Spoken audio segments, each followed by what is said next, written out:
Selamat datang di rumah baru kita, saudara. Buat sebagian dari saudara yang mungkin kemarin belum mengikuti acara HUT kita tanggal 20 dan 21, welcome to our new home. Boleh sekali lagi kita beri tepuk tangan yang paling meriah? Wow, kita masih ada di dalam rangkaian perayaan HUT gereja kita di minggu ini, saudara. Tanpa terasa kita sudah ada di minggu terakhir dari seri firman Tuhan di bulan ini, super size. Dan hari ini yang saya percaya, yang Dia mau kerjakan buat pribadi, lepas pribadi, lepas pribadi, lepas pribadi, lepas pribadi di tempat ini, larger, wider, lebih besar, lebih luas. Tuh, kalau mau tepuk tangan, boleh tepuk tangannya yang lebih dahsyat. Saya dengar teman-teman di PIK, kalau tepuk tangan, itu satu gedung bisa goyang, Pak.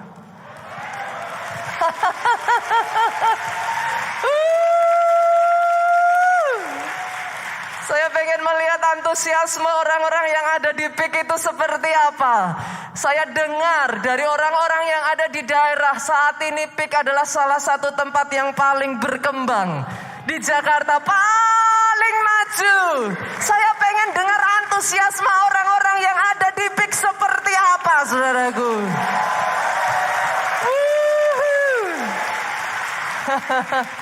Saya percaya ini yang Tuhan mau kerjakan atas pribadi, lepas pribadi di tempat ini.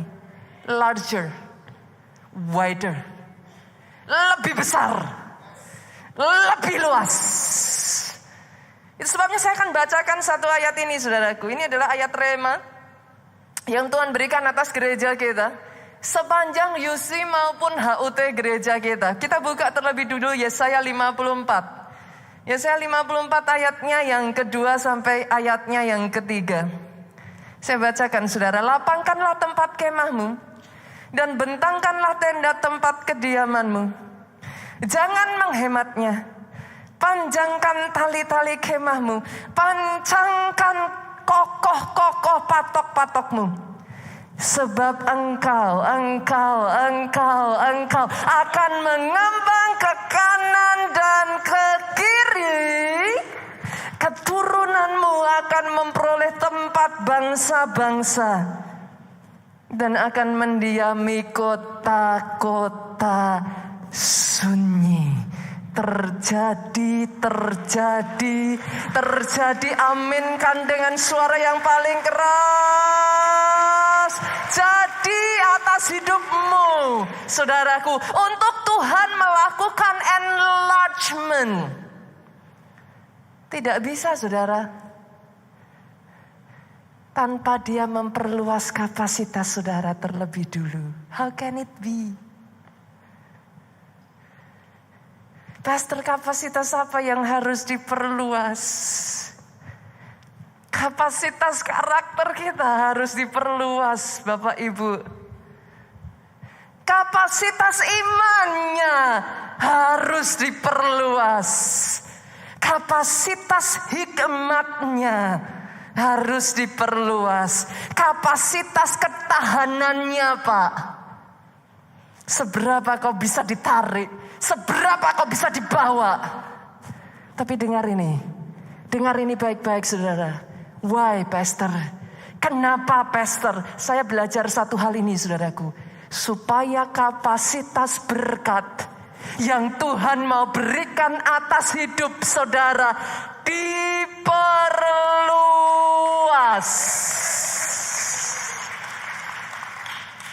Gak akan bisa terjadi, saudaraku, sebelum saudara willing.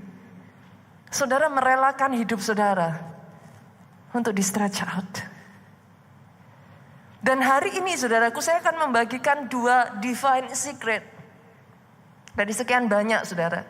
Kita sudah belajar dari minggu-minggu yang lalu, kalau saudara mengikuti seri firman Tuhan di gereja kita, saudaraku. Tapi hari ini saya akan membagikan 2 divine secret dari orang-orang di dalam Alkitab, Pak, yang hidupnya diperluas habis-habisan, yang hidupnya mengalami penggenapan janji Tuhan dalam kehidupan mereka. Kita akan melihat 2 poin ini, saudara. Yang pertama, saya ajak saudara terlebih dulu kita buka di dalam Kejadian pasalnya yang ke-9, ayatnya yang ke-20 sampai 23. Stay di Kejadian 9 ya Bapak Ibu. Nanti setelah ini saya akan baca step by step. Satu demi satu. Kita akan belajar dari ayat ini.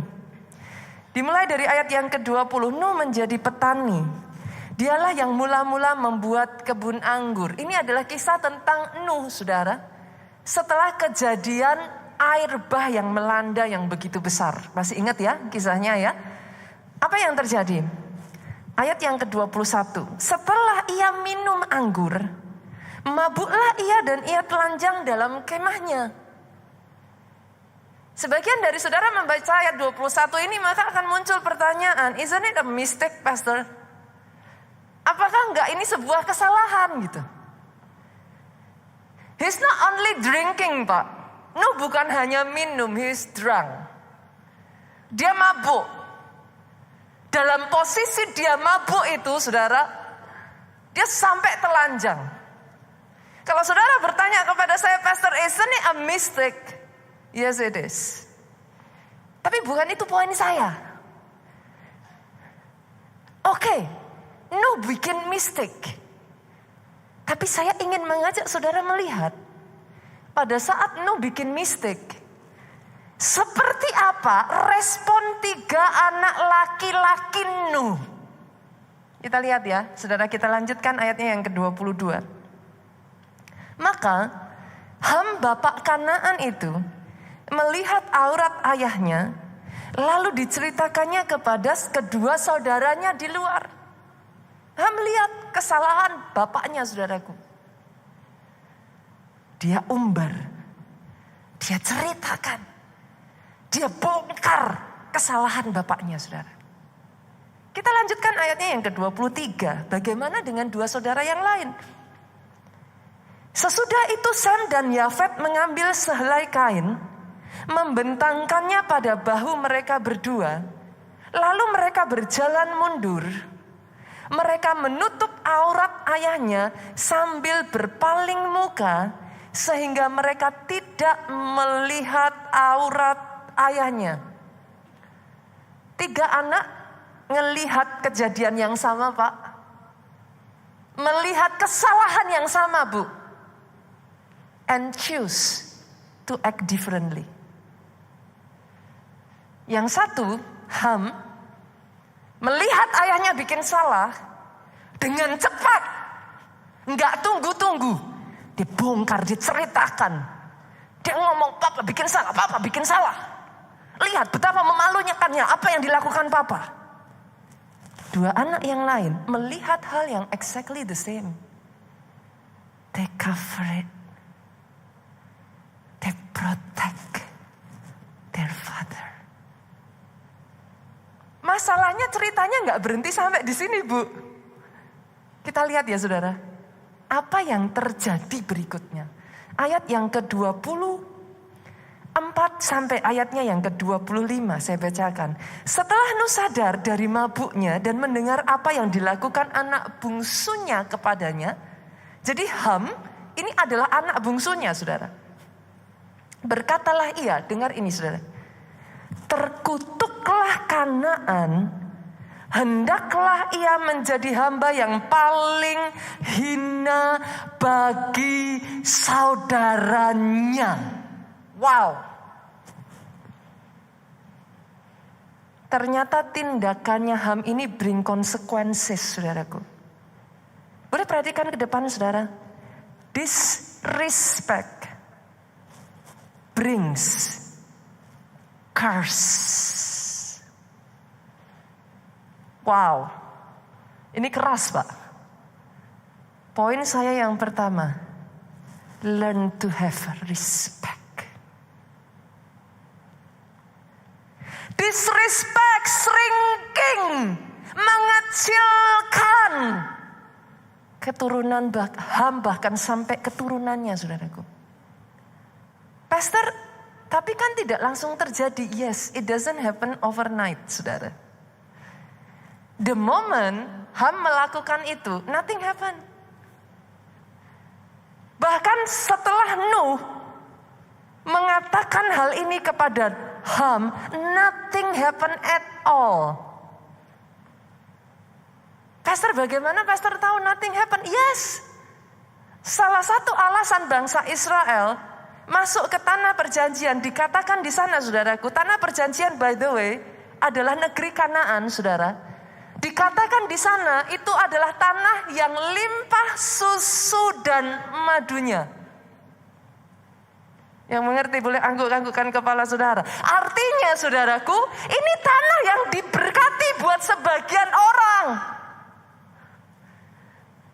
Orang akan berkata, nothing happen. Nuh boleh katakan itu, but nothing happen atas Kanaan. Dengar ini baik-baik, saudaraku. Sampai bangsa Israel masuk ke tanah Kanaan. Kanaan di bumi hanguskan. Yang tadinya janji Tuhan larger, wider. Diperkecil, dipersempit. Disrespect brings curse. Tapi belum berhenti sampai di situ, saudaraku. Kita lanjutkan yuk, kita lihat ayat 26-27, boleh Pak? Yang sudah ketemu katakan amin. Bolehkah saudara sekalipun ayat firman Tuhan dimunculkan di depan, boleh tetap buka Alkitab saudara kah? Jadi nanti sebagai orang Kristen gak ditanya bingung saudara. Buka Kejadian. Oh, Kejadian itu perjanjian baru atau lama ya pastor? Ya kan sekarang, boleh saya tanya dulu gak saudara? Berapa banyak di sini yang bawa Alkitab? Literally buku Alkitab. Masih ada kah? Oh, wow. Ada 1. Ada lagi kah? Ada 2. Ada 3. Ada lagi kah? Hampir semua dari kita, saudara, saat ini itu sudah tidak membawa buku Alkitab. As the result, saudara itu bukanya handphone. Di handphone buat cari gampang, diurutin by abjad. Nah, habis saudaraku. Diurutin dengan abjad, akhirnya, saudara, Lukas bisa di depan. Yang mengerti katakan amin. Nanti salah-salah saudara ajarkan ke anak. Lukas itu nak perjanjian lama. Saudara paro kan? Yang kanan, yang kiri. Ya oke sih, Wahyu masih perjanjian baru saudaraku. Kan paling akhir.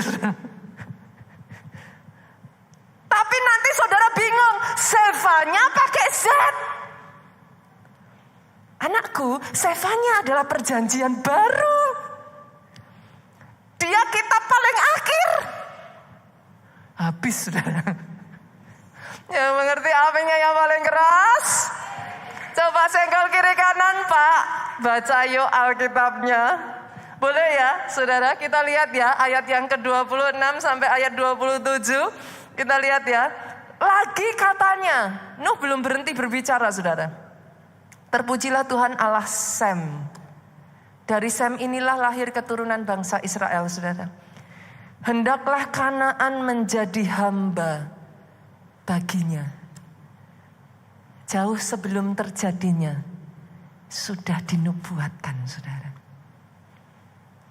Allah meluaskan kiranya tempat kediaman Yafet. Dan hendaklah ia tinggal dalam kemah-kemah Sem. Tetapi hendaklah Kanaan menjadi hamba baginya. Respect does bring blessing. Ada sangat banyak kunci saudaraku menuju enlargement. Kalau saudara mengikuti khotbah ini dari awal minggu pertama dari bulan ini sampai sekarang ini. Hari ini saya hanya akan membagikan 2. Poin saya yang pertama, have respect.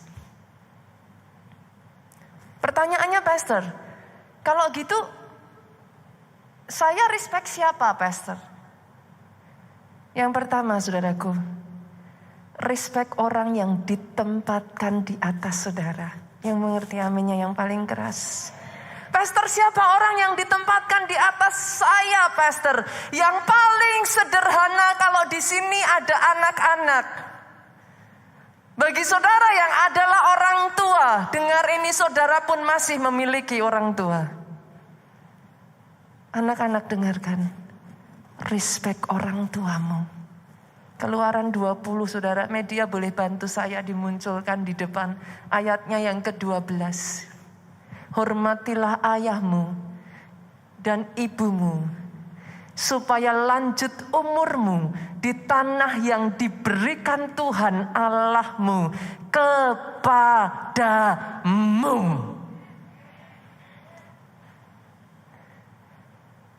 Hormati orang tuamu, saudara. Yes, it brings the blessing of enlargement. Ketika saudara tahu menghormati orang tua saudara, saudara boleh gak setuju? Saudara boleh punya pemikiran yang berbeda, yes Pak. Mungkin saudara berkata, Pastor, tapi orang tua saya ketinggalan zaman. One day saudara juga dikatakan sama anak saudara. Yang mengerti katakan amin. Sekarang kita melihat orang tua kita ketinggalan zaman. Nanti akan tiba waktunya kita yang ketinggalan zaman, saudaraku. Tapi dengar ini.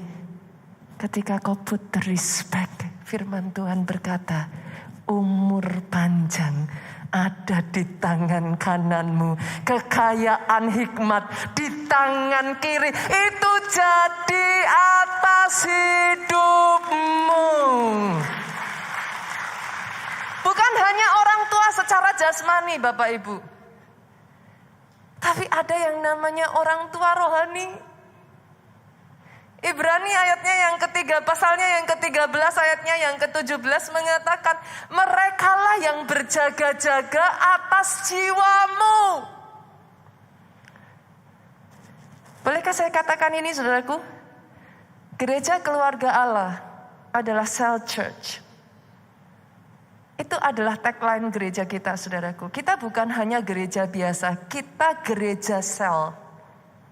Artinya saudara, ketika saudara masuk di dalam gereja keluarga Allah, senggol kiri kanan, yuk join keluarga rohani Pak. Amin. Amin saudaraku. Kenapa saudara? Kalau saudara datang di tempat ini dengan banyaknya orang seperti ini, how do you recognize gitu? Hari ini saya ketemu Bapak di sini. Besok minggu depan, I don't know. Besok minggu depannya lagi bisa jadi Bapak duduknya di belakang. Saya sudah nggak tahu. Bisa jadi saya ditugaskan bukan di tempat ini tetapi di tempat lain. Tetapi ketika engkau join kelompok sel, ada keluarga rohani yang menjagai saudara. Yang mengerti aminnya yang paling keras, saudaraku. Ini akan menjadi tudung rohani yang mengcover saudara di waktu hujan badai melanda. Rumahmu tidak didirikan di atas pasir. Hujan boleh melanda, rumahmu tetap berdiri tegak. Respect orang tua rohani yang Tuhan tempatkan di atas saudara. Bahkan ya saudaraku, firman Tuhan itu mengatakan, kita lihat yuk. Media boleh bantu saya. 1 Timotius 2 ayatnya yang pertama sampai ayatnya yang kedua. Alkitab itu bahkan mengatakan loh saudara, berdoalah. Berdoa syafaat dan ucapkan syukur untuk semua orang. Lanjutkan. Untuk raja-raja dan untuk semua pembesar. Kalau zaman itu raja-raja Pak. Kalau zaman sekarang siapa? Presiden. Perdana Menteri. Pembesar-pembesar. Kalau zaman sekarang siapa? Pemerintahan saudara. Pray for them. Supaya tenang dan tentram dalam segala kesalehan dan kehormatan. Berapa banyak dari tempat ini yang saudara berkata, Pastor saya adalah bangsa Indonesia. Aminnya yang paling keras. Berapa banyak dari saudara yang berkata, I love my country, aminnya yang lebih keras lagi saudara. Berdoa untuk pemimpin saudara. Tapi di atas semua itu saudaraku, respect your God. Firman Tuhan itu berkata saudara, baurapan di kepala Harun, yang kejanggutan jubahnya turun seperti embun yang dari Hermon. Come on, orang Kristen suka menyanyikan Kitsion. Artinya apa saudara? Pengurapan itu turun dari atas ke bawah. Boleh saya kasih ilustrasi sedikit? Pengurapan itu turunnya dari atas ke bawah. Nah sekarang kalau dari atas ke bawah, yang di bawah enggak mau ada di bawah, maunya sejajar. Gimana ngalirnya saudaraku? Saudara mengerti yang saya maksudkan? Bagaimana kalau yang harusnya ada di bawahnya gantian naik? Justru disrespect. Ini ngalir kemana saudara? Saya berdoa di tempat ini, ada orang-orang yang tahu menghormati Tuhannya. Ada orang-orang yang tahu menghormati keluarganya, orang tuanya. Orang-orang yang ditempatkan sebagai otoritas rohaninya. Kesanalah berkat dicurahkan. Aminnya yang paling keras. Kalau tepuk tangan yang paling meriah buat Yesus Tuhan kita. Pastor, bagaimana I respect God? Bagaimana saya bisa menghormati Tuhan saya? Kita buka ya saudara. Kita lihat Yosua. Pasalnya yang ke-7. Ayatnya yang ke-19. How do I respect God? Alkitab berkata, berkatalah Yosua kepada Akan, anakku, hormatilah Tuhan Allah Israel dan mengakulah di hadapannya. Katakanlah kepadaku apa yang kau perbuat. Jangan sembunyikan kepadaku. Bagaimana kita menghormati Tuhan, saudara? Singkat cerita, bangsa Israel itu habis menang besar, Pak. Semua orang tahu siapa Yeriko. Yeriko itu kota ya, saudara. Dibangun di atas bukit. Temboknya mengelilingi seluruh kotanya, saudara. Saya pernah mempelajari kisah tentang Yeriko, saudara. Dikatakan di sana, kalau saudara berpikir tentang tembok, maka saudara akan melihat tembok yang ada di depan mungkin ya. Hanya tebalnya sebatas satu batu bata. Ketebalan tembok Yeriko, saya tuh lupa saudaraku. Ketebalan tembok Yeriko itu bisa setebal ini, saudara. Satu mimbar ini. Can you imagine? Tembok Yeriko itu begitu tebalnya, Pak. Sampai kalau saudara masih ingat kisahnya Rahab. Mereka itu bikin rumah-rumah di situ. Itu nggak bisa terjadi kalau temboknya cuma sebesar satu bata, saudara. That will never happen. The moment saya mempelajari tentang hal itu, I'm amazed. Mereka benar-benar kota yang disebut sebagai sangat aman, saudara. Bagaimana saudara bisa menghancurkan tembok setebal itu? Mengelilingi seluruh kotanya dan ada di atas bukit. Hitam di atas putih, Pak. Yeriko itu unbeatable. Ketika Israel mengarahkan Yeriko, itu bukan hanya kemenangan besar, Bu. Itu huge. Kalau zaman sekarang udah viral, saudara. Langsung trending number 1. Saudara kan buka di YouTube, saudara buka di sosmed, itu keluar semua cerita bagaimana kepahlawanan Israel. Because it's unbeatable. Ai itu kecil. Nothing at all compare dengan Yeriko. Tapi setelah kemenangan besar itu, Pak, Israel kalah telak dengan Ai.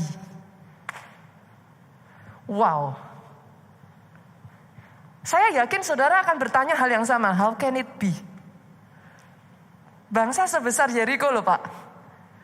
Se-impossible itu bangsa Israel. Jadi saudara, reruntuhannya itu masih ada sampai sekarang, saudara. Dan itu kalau saudara berpikir tembok Yeriko runtuh, saudara tuh berpikirnya runtuh seperti apa kan, saudara?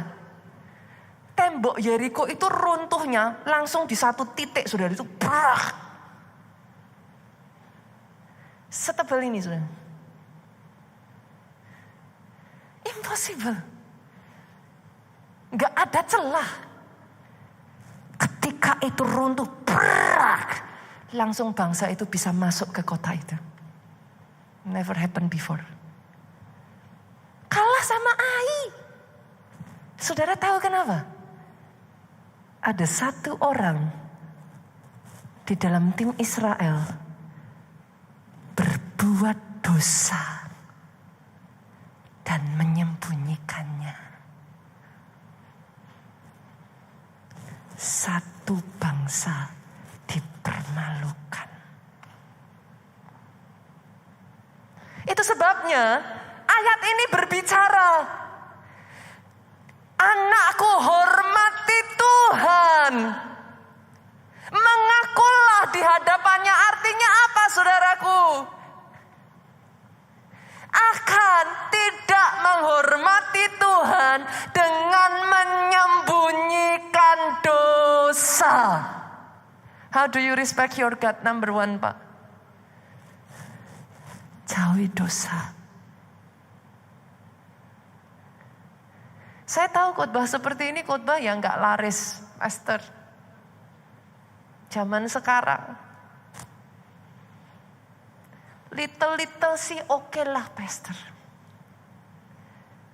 Orang sekarang itu kalau gak sedikit-dikit ikut bikin dosa, kayaknya kok gak bisa, Pastor. Sekarang kehidupan bebas sudah mulai digaungkan ya, Bapak Ibu ya. Orang sudah tidak malu lagi. Bahkan orang yang hidup benar, orang yang berusaha untuk tidak melakukan dosa disebut ketinggalan zaman. The society is going that way, saudara. Ketika saya ada di Amerika sekian belas tahun mungkin Yesus yang lalu, saudaraku, gaya hidup seperti ini tuh sudah ada di sana. Dan as always, saudara, dari western, dari barat akan mulai mengalir ke timur. Nah sekarang saudara mulai melihat itu. Orang sudah nggak malu kok, saudara, orang terbuka kok. Mereka sudah tidak malu lagi hidup di dalam dosa. Tetapi dengar ini baik-baik, saudaraku. Jauhi dosa. Ketika kau menjauhi dosa, kau menghormati Tuhanmu. Ketika kau menghormati Tuhanmu, dengar baik ini, perluasan,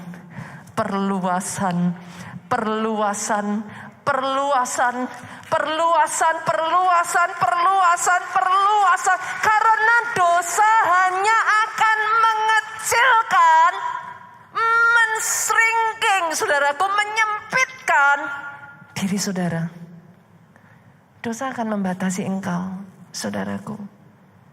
Hari ini saya berdoa, saudara, kalau masih ada di antara kita, mungkin bukan masih ada banyak di antara kita yang sempat hidup di dalam dosa. Yuk, kembali kepada Tuhan lagi. Saya percaya hari ini saudara datang di tempat ini, bukan kebetulan aminnya yang paling keras. One way or another, dalam hatimu kau tahu, engkau butuh Tuhan. Saya berdoa kau menemukan Tuhan di tempat ini. Saya berdoa ada hidup yang dipulihkan dari tempat ini. Hidup yang kembali dibangkitkan bahkan dari tempat ini hidup yang kembali dibangun, saudaraku. Yang kedua, Pastor, how do I respect God? Bagaimana saya bisa merespek Tuhan? Karena kalau kita nggak hati-hati, saudaraku, kita terus hidup di dalam dosa, saudara. Saudara masih ingat kisah Eli? Once upon a time, saya bacakan aja ya sebelum saya masuk poin saya yang kedua ya, saudara. Karena ini kisah yang sangat, buat saya ini kisah yang sangat mengerikan sekali, saudaraku. 1 Samuel 2 ayatnya yang ke-30 saya bacakan, saudara. Once upon a time, lihat ini, saudaraku. Demikian firman Tuhan Allah Israel. Sesungguhnya aku telah berjanji. Ini Tuhan loh, saudara. Tuhan yang janji loh. Keluargamu dan kaummu akan hidup di hadapanku selamanya. Wow. Kalau Tuhan janji kayak gini tuh ngeri loh, saudara. Saudara tahu janji yang sama diberikan kepada siapa di dalam Alkitab? Daud. Sampai detik hari ini, satu-satunya suku yang dikatakan paling tidak, saudaraku, kenyataannya masih dinyatakan ada, itu satu suku, Yehuda. Janji Tuhan digenapi. Atas Daud, Tuhan berjanji, keturunanmu akan tetap berdiri di hadapanku. Hanya 1 dari 12 suku yang saat ini, ada berita mengatakan suku ini ditemukan, suku itu ditemukan, dan lain sebagainya. Tetapi saat ini, satu suku yang masih tinggal di bangsa Israel, itu Yehuda, saudara.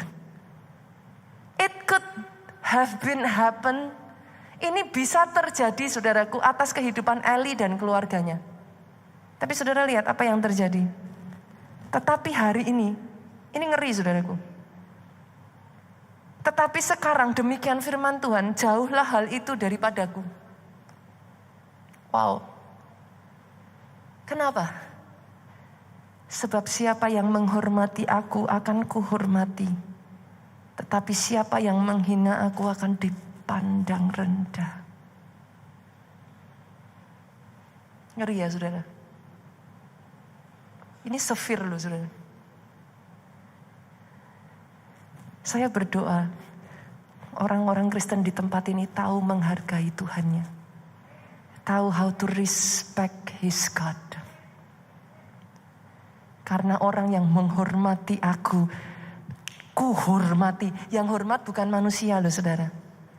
K besar hormati. Tapi orang yang memandang, tetapi orang yang tidak menghormati aku dipandang rendah, saudara. Akan tiba waktunya, ada orang-orang di tempat ini, saya tuh ngerasakan dengan kuat sekali, saudara. Saya tuh gak tahu ya, saudara, saya tuh heran. Gereja kita itu berkali-kali, saudaraku, mengalami perpindahan ke tempat yang lebih besar. Dan di setiap perpindahan itu, tidak semua tempat, saudara. Seringkali yang saya alami bahkan ketika kita pindah ke tempat baru, itu harus adjustment-nya itu gak gampang. Tapi di tempat ini saya bisa merasakan ada favor Tuhan yang luar biasa.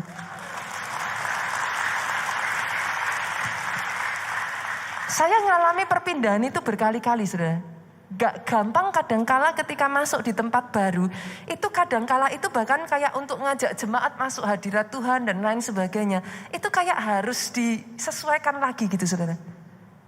Tapi tanggal 8 kemarin kita pertama pakai tempat ini, saya tahu dengan pasti the Shekinah glory of God itu tinggal di tempat ini.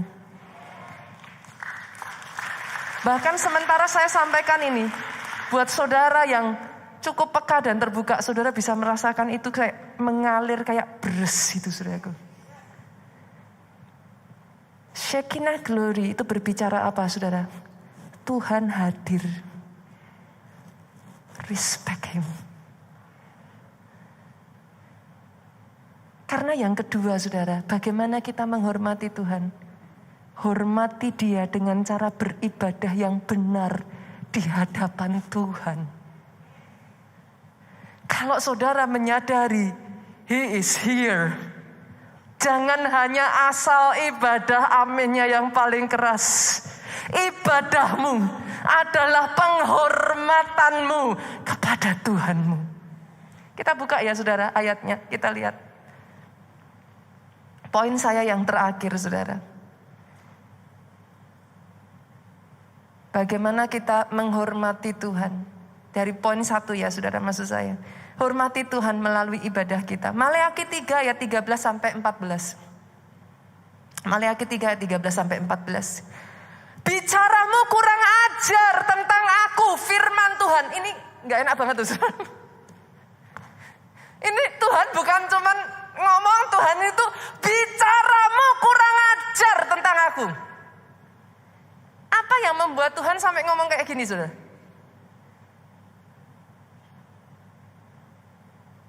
Bangsa Israel pada saat Tuhan ngomong ini mereka tuh bingung. What do we do? Kita ngelakuin apa? Saya bacakan selanjutnya ya saudara. Tetapi kamu berkata, apakah yang kami bicarakan di antara kami tentang engkau?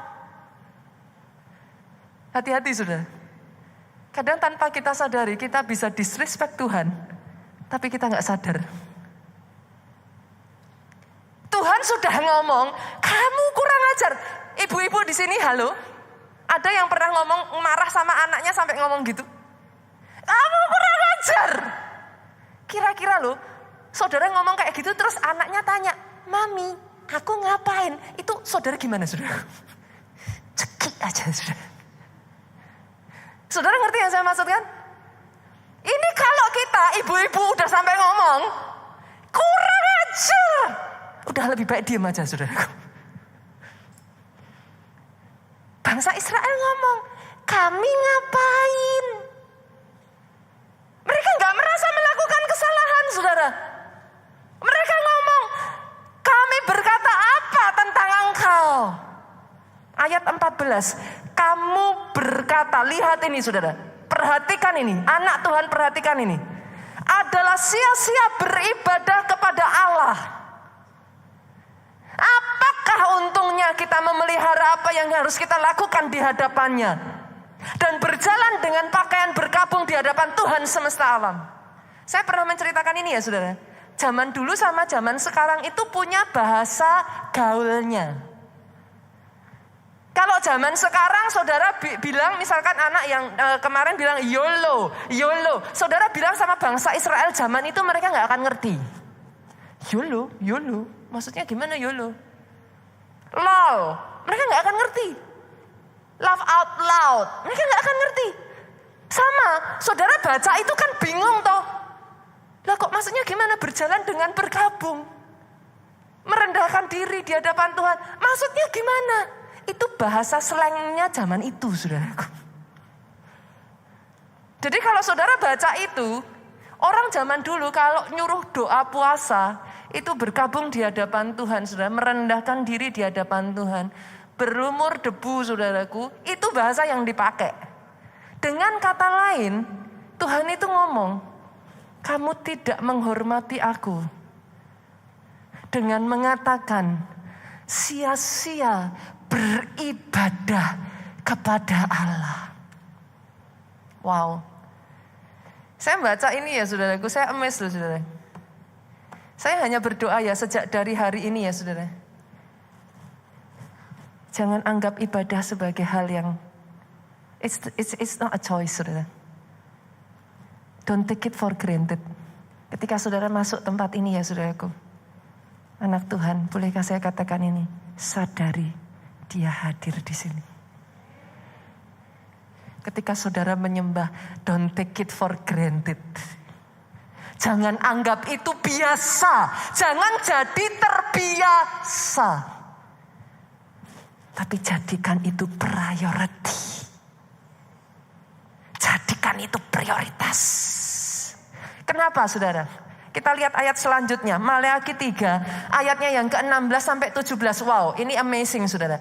Beginilah berbicara satu sama lain orang-orang yang takut akan Tuhan. Lihat ini, cara mereka ngomong gimana. Tuhan memperhatikan dan mendengarnya. Sebuah kitab peringatan ditulis di hadapannya bagi orang-orang yang takut akan Tuhan dan bagi orang yang menghormati namanya. Ada sebuah kitab dicatat.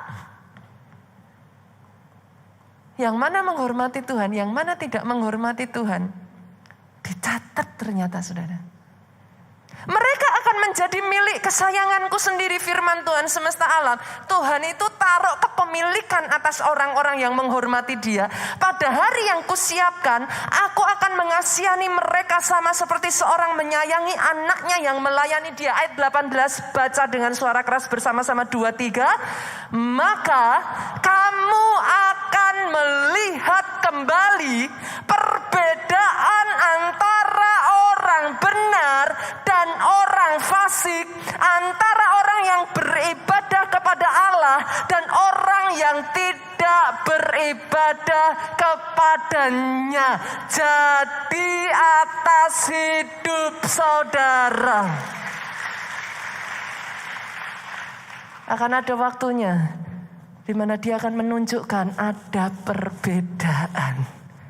Tidak sama, beda. Lihat ayat selanjutnya saudaraku, saya bacakan buat saudara. Yesaya 58 ayat 13-14. Apabila engkau tidak menginjak hukum sabat, tidak melakukan urusanmu pada hari kudusku, apabila engkau menyebut hari sabat hari kenikmatan. Ibadah bukan paksaan. Yang mengerti aminnya yang paling keras. Ibadah bukan keharusan.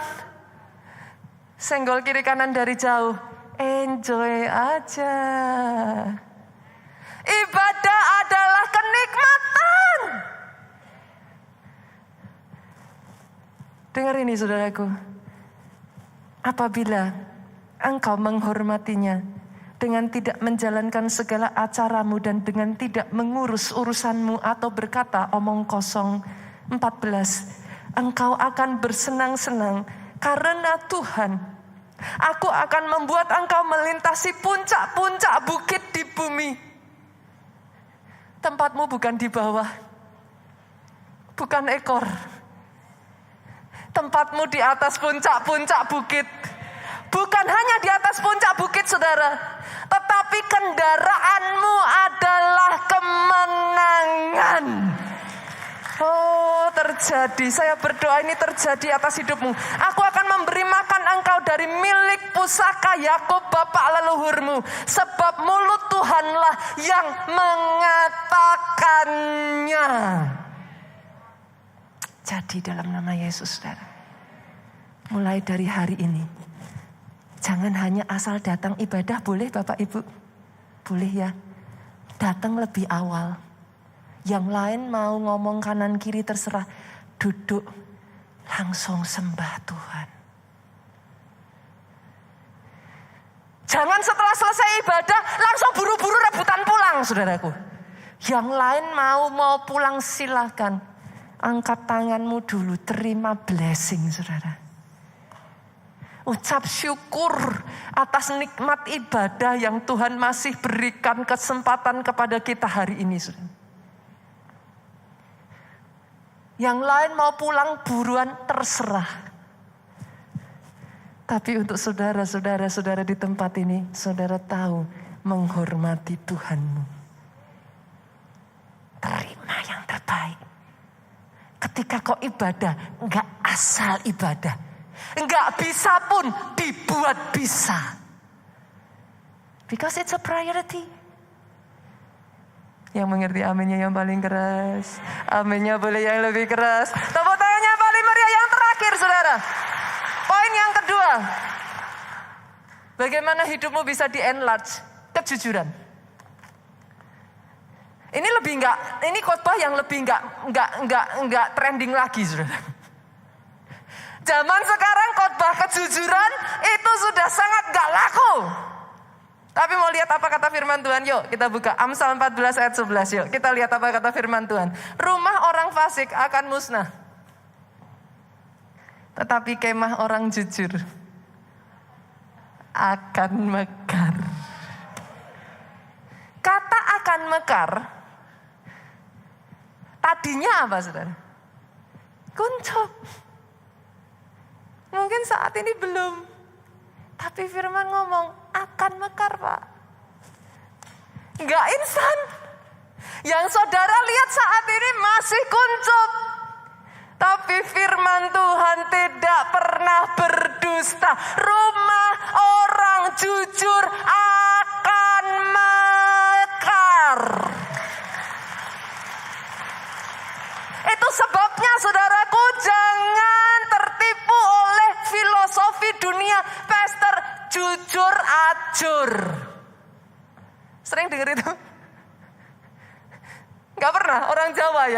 orang Jawa ya, ajur itu hancur saudara. Tapi saya berdoa, jujur mujur. Rumah orang jujur akan mekar. Itu yang terjadi atas Ayub saudara. Kenapa hidup Ayub diberkati Tuhan at the first place? Boleh media munculkan dengan cepat Ayub 1 ayat 1? Kita lihat ya, Ayub 1 ayat 1, boleh munculkan? Oke, tidak ada seorang laki-laki di tanah ini, maaf sudah, ada seorang laki-laki di tanah ini bernama Ayub, orang itu saleh dan jujur. Ayat 8, lanjut, Ayub 1 ayat 8. Silakan. Waduh, ini kecil sekali saudara, saya harus lihat ke belakang. Lalu bertanyalah Tuhan kepada iblis, apakah engkau bla bla bla bla bla seperti dia demikian saleh dan jujur? Pasal 2 sekarang, yuk munculkan. Pasal 2 ayatnya yang ketiga. Oke? Sebab tidak ada seorang pun di bumi seperti dia yang demikian saleh dan jujur. Dalam 2 pasal sudah diulang berkali-kali saudara. Ayub, jadi sebagaimana dia di state-nya dia saat itu, orang terkaya pada saat itu, karena disebut dia saleh dan jujur. Tapi dengar ini yang paling penting saudara. Baik orang saleh, jujur, maupun orang yang hidup tidak benar dan tidak jujur akan mengalami masalah. Yang mengerti aminnya yang paling keras. Jangan pernah berpikir karena saudara sudah hidup jujur, hidup saleh, gak ada masalah. Siapa bilang? Tapi yang membedakan apa? Karena Ayub tetap menjaga hidupnya saleh dan benar. Endingnya 2 kali lipat. Ya, saya gak mendengar tepuk tangan saudaraku. Rumah orang jujur Pak, mekar. Boleh datang masalah. Kadang masalah tidak selalu dari ini. Masalah bisa muncul Pak dari keterbatasan kita untuk mengelola usaha. Masalah bisa muncul dari kurangnya hikmat. Masalah bisa muncul karena kesalahan kita. Apapun itu Pak. Tapi karena Ayub mempertahankan hidupnya saleh dan benar. Masalah, sama-sama kena masalah. Endingnya Bu yang beda. Berapa banyak di sini yang mengerti? Finishnya lebih penting daripada starting pointnya. Doa saya semua dari saudara di tempat ini, finish well. Finish well. Dan lihat saudaraku, lihat saudara, Ayub 8 ayatnya yang ke-6 sampai ayatnya yang ke-7. Kalau engkau bersih dan jujur, maka tentu ia akan bangkit demi engkau. Ia akan memulihkan rumah yang adalah hakmu. Kedudukanmu yang dahulu yang akan kelihatan hina, tetapi kedudukanmu yang kemudian menjadi sangat mulia. Ini yang dialami Yusuf Pak. Buat Yusuf di awalnya Bu, jujur, ajur. Dia jujur Bu, dia gak mau berzina dengan istri Potifar, tapi masuk penjara kok. Kalau saudara hanya sampai di situ, maka saudara akan belajar pastor, yes, jujur, ajur. Jujur, hancur. Tapi lihat ini saudara, karena Yusuf mempertahankan hidupnya benar di hadapan Tuhan. Dia tetap jujur di hadapan Tuhan. Lihat saudara. Tadinya dia diangkat jadi tangan kanan Potifar. Itu sudah kedudukan besar loh saudara. Tapi di hari Tuhan memulihkan Yusuf. Di hari di mana dia diangkat menjadi Perdana Menteri. Kedudukanmu yang sebelumnya akan terlihat hina. Yang tadinya kau pertahankan. Yang tadinya kau pikir itu sudah hebat, akan terlihat hina. Kenapa? Sama seperti Ayub, dipulihkan hakmu 2 kali lipat lebih, saudara. Saya berdoa itu jadi. Pemain musik boleh maju ke depan, tepuk tangannya sekali lagi yang paling meriah buat Yesus. Tuhan, kita akan tutup dengan 1 ayat ini, saudara. Kejadian 32.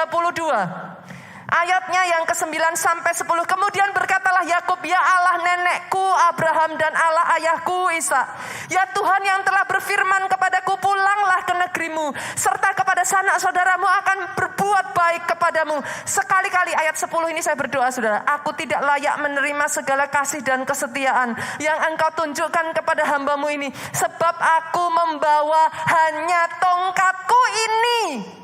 Waktu aku menyeberangi sungai Yordan, Yakub, orang yang hidupnya tipu-tipu Pak, harus diusir dari keluarganya karena tipu-tipu. Dia lari dengan hanya membawa sebuah tongkat, sampai dia belajar mengubah hidupnya dan berpegang pada kejujuran saudara. Tapi dengar apa yang terjadi. Sekarang telah menjadi 2 pasukan. Jujur enggak ajur Bu? Jujur mujur, rumah orang jujur akan mekar. Bangkit berdiri jemaat Tuhan. Pertolonganku datang darimu, yes, yes.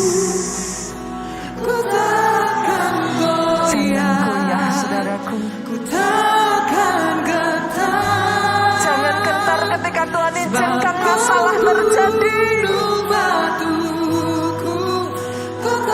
Jemaat saja yuk katakan.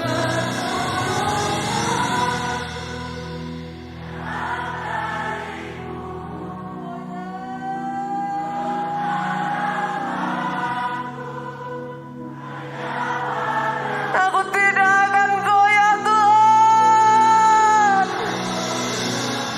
Aku tidak akan gentar. Sebab apa saudaraku?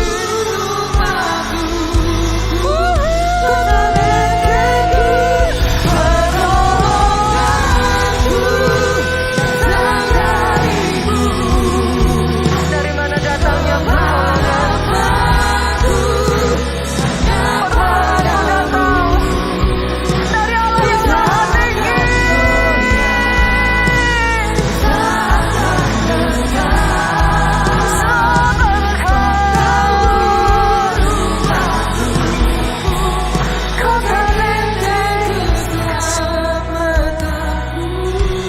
demi satu saudara. Jangan lewatkan season ini. Ini adalah season perluasan. Tap into the anointing saudara. Apa yang terjadi atas rumah ini? Tap into the anointing. This is the season of enlargement. Rema Tuhan atas setiap saudara. Lapangkan tempat kemahmu. Bentangkan, jangan menghemat. Panjangkan tali-talinya, panjangkan kokoh patok-patokmu. Sebab engkau bukan akan mengecil, engkau bukan akan menyempit. Engkau akan mengembang ke kanan, ke kiri. Keturunanmu saudaraku, Ham sama seperti Sam, mereka itu yang tadinya hanya nama satu orang saudara, menjadi Kanaan, nama sebuah tempat bangsa saudara. Akan ada orang-orang di tempat ini yang dari satu orang Tuhan akan jadikan sebuah bangsa. Oh itu literally saudara, literally. Engkau akan mendiami kota-kota sunyi. Akan ada orang-orang, ini yang dikerjakan di gereja kita di banyak tempat saat ini saudaraku. Dalam bahasa Inggrisnya, tempat-tempat yang tadinya sudah desolate, tempat yang tidak ada penunggunya, maksudnya orang yang tinggal saudara. Karena keberadaan saudara, tempat itu jadi rame. Itu bahasa aslinya. Kalau ada di tempat ini orang yang bisa menangkap apa yang jadi rema ini, oh saya berdoa, perluasan terjadi atas hidupmu. Engkau yang mau berseru kepada Tuhan saudaraku, engkau yang bisa berbahasa roh, angkat suaramu. Kira mata karabaya mata karabaya mata karabaya. Yes Tuhan, aku terima Tuhan. Apa yang sudah jadi janji-Mu, perluasan, larger, wider.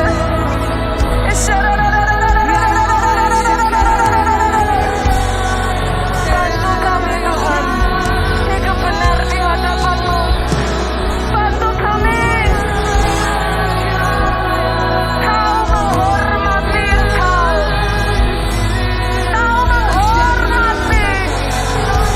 Bantu kami hidup jujur, hidup saleh di hadapan-Mu.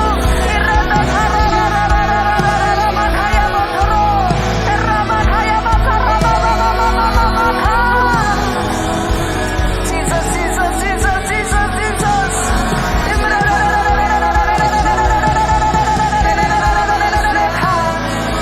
Yesus Tuhan.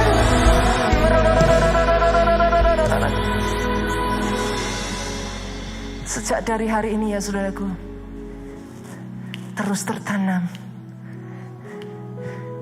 terus berakar. Sama seperti apa yang dijanjikan Tuhan, Engkau berbuah lebat, larger, wider, tidak mengecil. Komselmu berbuah lebat, bisnismu berbuah lebat. Tempat di mana engkau bekerja diperluas, diperbesar. Keluargamu berbuah lebat, pelayananmu berbuah lebat. Berapa banyak dari saudara yang mau dan rindu, saudaraku?